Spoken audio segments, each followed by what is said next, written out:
તો આ તરફ સુરતમાં વીટીવી ન્યૂઝના અહેવાલની સૌથી મોટી અસર જોવા મળી છે. વીટીવી ન્યૂઝના અહેવાલના ગણતરીના મિનિટોમાં ચોટા બજારમાં દબાણ હટાવવાની કામગીરી શરૂ કરવામાં આવી છે. વીટીવી ન્યૂઝના અહેવાલ બાદ ગેરકાયદેસર દબાણ હટાવવામાં આવશે અને ચોટા બજારમાં દબાણ કરનારો વિરુદ્ધ કાર્યવાહી કરવામાં આવશે. પોલીસની ટીમ આવી પહોંચતા જ દબાણકર્તાઓમાં નાસભાગ મચી ગઈ છે. થોડાક જ સમય પહેલા અહેવાલ પ્રસારિત કરવામાં આવ્યો હતો અને વીટીવી ન્યૂઝે આ અહેવાલ પ્રસારિત કર્યો હતો કે ત્યાં જે જગ્યાએ દબાણ છે ત્યાં એક હોસ્પિટલ પણ આવેલી છે, જ્યાં એમ્બ્યુલન્સને પણ ત્યાંથી પસાર થવામાં મુશ્કેલી પડતી હોય છે. લોકોને ત્યાંથી અવરજવર કરવામાં પણ મુશ્કેલી પડે છે અને આ અહેવાલ પ્રસારિત કરતા જ ગણતરીની મિનિટોમાં જ તંત્ર જાગ્યું છે. પોલીસની ટીમ પણ ત્યાં પહોંચી ગઈ છે. ચોટા બજારની આ તેને લઈને ગૃહ રાજ્યમંત્રી હર્ષ સંઘવીને પત્ર પણ લખવામાં આવ્યો અને વીટીવીની ન્યૂઝમાં જયારે આ અહેવાલ ચલાવવામાં આવ્યો તો તાત્કાલિક તેની અસર જોવા મળી છે. વીટીવીનો આ અહેવાલનો પડઘો અત્યારે જોવા મળી રહ્યો છે. વીટીવીના ન્યૂઝમાં જયારે આ અહેવાલ પ્રસારિત થયો તાત્કાલિક અત્યારે પોલીસની ટીમ અહીં પહોંચી છે અને આ તમામ દબાણો દૂર કરાવી રહી છે. જે રીતે એમ્બ્યુલન્સ થી લઈને તમામ જે અહીં વર્ષો જૂની એમ્બ્યુલન્સ હતી તેની અહીં નથી પહોંચી શકતી, તેના કારણે હાલ વારંવાર ફરિયાદો હતી. આ વખતે તો ગૃહ રાજ્યમંત્રીને પત્ર લખવામાં આવ્યો હતો અને પત્ર લખ્યા બાદ આજે આ અંગેનો અહેવાલ વીટીવી દ્વારા પ્રસારિત કરવામાં આવ્યો હતો અને તાત્કાલિક જયારે અહેવાલ પ્રસારિત થતાના ગણતરીના સમયમાં જ અત્યારે પોલીસની ટીમ અહીં આવી ચૂકી છે. એટલે કે વીટીવી ન્યૂઝનો અહેવાલનો પડઘો અત્યારે અહીં જોવા મળી રહ્યો છે. પોલીસની મોટી ટીમ અત્યારે અહીં આવી છે અને આ વિસ્તારમાં થઈ રહેલા દુકાનો દ્વારા થઈ રહેલા આખા આ દબાણને દૂર કરવામાં આવી રહ્યું છે અને તમામ દબાણ દૂર થતા જ રસ્તો પણ પહોળો થતો જોવા મળ્યો છે. જે રીતે અત્યારે જોઈ શકાય છે તમામ દબાણકર્તાઓએ પોતાના જે દુકાનની બહાર સ્ટોલ લગાવ્યા હતા, જે દબાણ ઉભું કર્યું હતું તાત્કાલિક દૂર કરી દીધું છે અને આ રીતે અત્યારે કામગીરી જોવા મળી રહી છે. એકાએક પોલીસની આ કામગીરી અત્યારે હાલ અહીં જોવા મળી રહી છે. જે રીતની ફરિયાદ મળી હતી તે રીતે અત્યારે હાલ અહીં જોવા મળી રહી છે. અત્યારે પોલીસની ટીમ સુરત જનરલ હોસ્પિટલ ખાતે પહોંચી છે અને જે રીતે ગૃહ રાજ્યમંત્રી હર્ષ સંઘવીને ફરિયાદ મળી હતી, પત્ર લખવામાં આવ્યો છે. સવારે આ બાબતે વીટીવી ન્યૂઝમાં અહેવાલ પ્રસારિત કરાયો. અહેવાલ પ્રસારિત કરાયાના ગણતરીના સમયમાં જ પોલીસની ટીમ અત્યારે અહીં પહોંચી આવી છે અને દબાણો દૂર કરવાની કામગીરી શરૂ કરી દીધી છે. અત્યારે જે રીતે જોઈ શકાય છે પોલીસની ટીમ અહીં આવી છે અને કામગીરી જે રીતે કરી રહી છે તેને લઈને પોલીસ સાથે વાત કરવાનો પણ પ્રયત્ન કરીશું. જે ચાલે છે તેમાં શું કહેશો સાહેબ? એટલે શા માટે અત્યારે કામગીરી કરી છે, કઈ રીતે કામગીરી પોલીસ દ્વારા કરાઈ છે? અત્યારે આ દબાણ દૂર કરવા માટે જ આજે અત્યારે ગમે ત્યાં પાર્કિંગ કરી. એક મિનિટ યાર, કરી દેવા દો ને પેલા.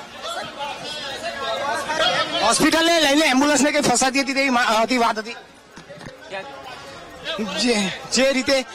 જે રીતે અત્યારે જોઈ શકાય છે કે પોલીસની મોટી ટીમ અત્યારે હાલ અહીં પહોંચી આવી છે અને હાલ તેઓ જે સુરત જનરલ હોસ્પિટલ છે ને હોસ્પિટલની બહાર જે દબાણો થઈ ગયા હતા, વર્ષો જૂની 150 વર્ષ જૂની હોસ્પિટલ જે છે તે એમ્બ્યુલન્સ પણ અહીં પહોંચી ન હતી આવતી હતી. તેને લઈને હાલ અહીં તકલીફો પડતી હતી. તેના કારણે હાલ આ દબાણો દૂર કરવાની કામગીરી અચાનક જ પોલીસે શરૂ કરી દીધી છે.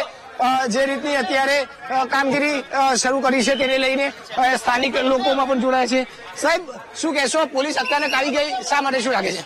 એ તો પત્ર લખવાના અને આપ મીડિયા કર્મીઓને વીટી દ્વારા જે લાઈવ પ્રસારણ કરવામાં આવ્યું છે તેની કદાચ આ અસર હોઈ શકે અને સરાહનીય છે કે આવી રીતથી જ કાર્યવાહી થતી રહે અને મીડિયા આ રીતથી સપોર્ટ કરતું રહે તો આજે આ સુરત જનરલ જે છે 150 વર્ષ જૂની એની અંદર કંઈક પ્રાણ ફૂંકાશે, અમારી એવી આશા છે. બિલકુલ, એટલે આ પોલીસે જે રીતે કામગીરી કરી કાયમી રહેવી જોઈએ. કાયમી રહેવી જોઈએ ને, કાયમી રહેવા કે પોલીસ તંત્ર દ્વારા કાર્યવાહી થાય જ છે પરંતુ એ કાયમી નિરાકરણ તરફ આગળ વધે તેવી અમારી લાગણી ને માંગણી છે. મીડિયાનો અહેવાલ થયો એના કારણે આવ્યો. મીડિયાના અહેવાલ બી ખૂબ સરાહનીય છે. મીડિયા લાઈવ થયું છે.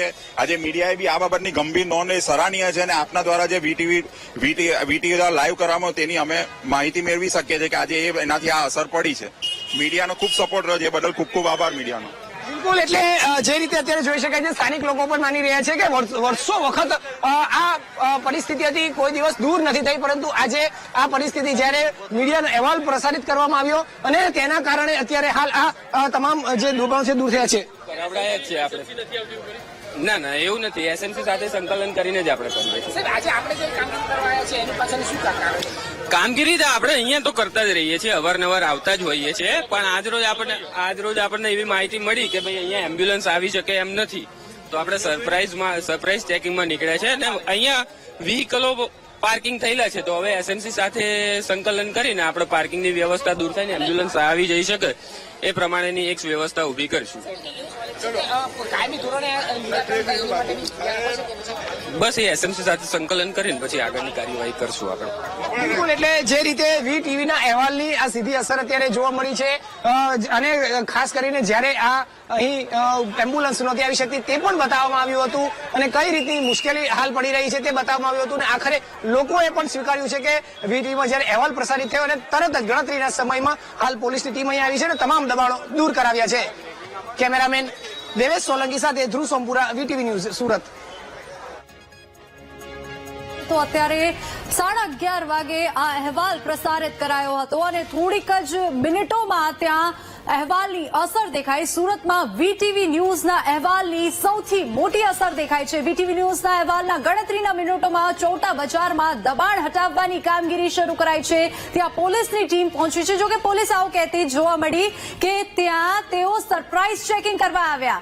ચોટા બજારમાં દબાણ કરનારો વિરુદ્ધ કાર્યવાહી કરવામાં આવશે.